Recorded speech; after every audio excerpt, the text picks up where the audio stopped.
Magandang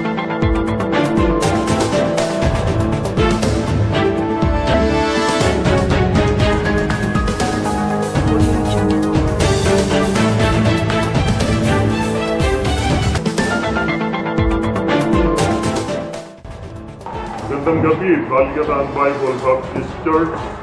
Ako si Brother Almir Duduula.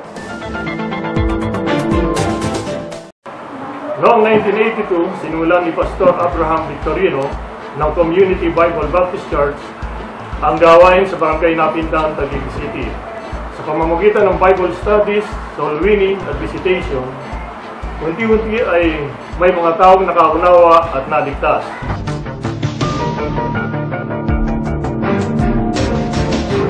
Noong 1983, pinalitan siya ni Pastor Rolly Antioquia. Ipinagpatuloy ni Pastor Rolly ang gawain na sinimula ni Pastor Victorino. At nakatulong ni Pastor Rolly ang mga church members kagaya ni Pin de la Rosa, Roddy Martin at Eddie Ramos at maraming iba pa.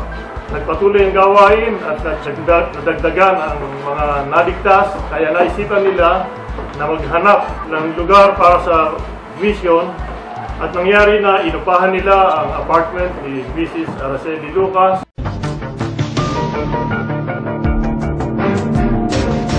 And on February 21, 1986, Balikatan Bible Baptist Church was officially organized with about 30 members. Patuloy na nadagdagan ang members at dahil sa maliit at masikip ng lugar, napagpasyahan nila na lumipat sa mas malaking lugar noong taong 1987. Nagtayo ng mas malaking building sa JDL Compound Ibayo Tipas at dito umabot na sa mahigit na 100 members.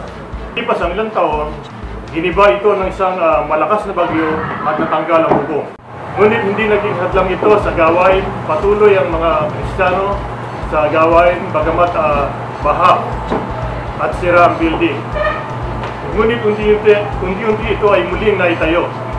Noong 1990, nagkaroon ng mission sa Kabanatuan at si Pastor Rolly ang naitalaga dito bilang pastor nang ma-organize ito bilang church. At si Pastor Jules Nelson Magbanwa ang pumalit kay Pastor Rolly bilang pastor ng Balikatan Bible Baptist Church. May mga members na nawala sa gawain, ngunit marami rin naman ang nadagdag.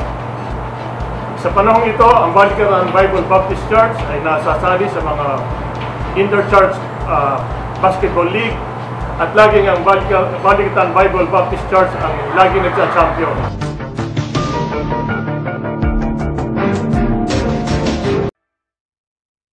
Noong 1992, nagkaroon ng church school ministry at ito ay nagsimula sa ilang estudyante lamang. Noong 1997, nagkaroon ng mission sa Pinagbuhatan, Pasig. Noong 2002, pumalit si Pastor Jandy kay Pastor Jules Nelson na pumalit naman kay Pastor Rolly sa Kabanatuan nang maitalaga si Pastor Rolly sa mission sa Palayan, Nueva Ecija. At ipinadala si Pastor Allen Agbisi sa Pinagbuhatan, Pasig. At sa mga taong panunungkulan ni Pastor Jandy, lalong sumigla ang gawain, nadagdagan muli ang mga taong naligtas at nabautismuhan. Hanggang may isang Kristiyano ang nag-donate na sa malaking lote para sa church building. At ito nga ang kinatatayuan ng maganda at malaking building natin ngayon. Patuloy ang gawain at nagkaroon ng mission sa Qatar at sa Alcantara, Romblon. At ngayon, after 30 years, marami ng missions na sinusuportahan ng Balikatan Bible Baptist Church, local man o maging sa abroad. Marami ng estudyante ng Trinity Baptist Academy, marami ng members ng Balikatan Bible Baptist Church, mahigit 200 members na, at patuloy pa rin na sumasagana ang biyaya, ang gawain sa biyaya ng ating Panginoon. Yun lamang po at maraming salamat.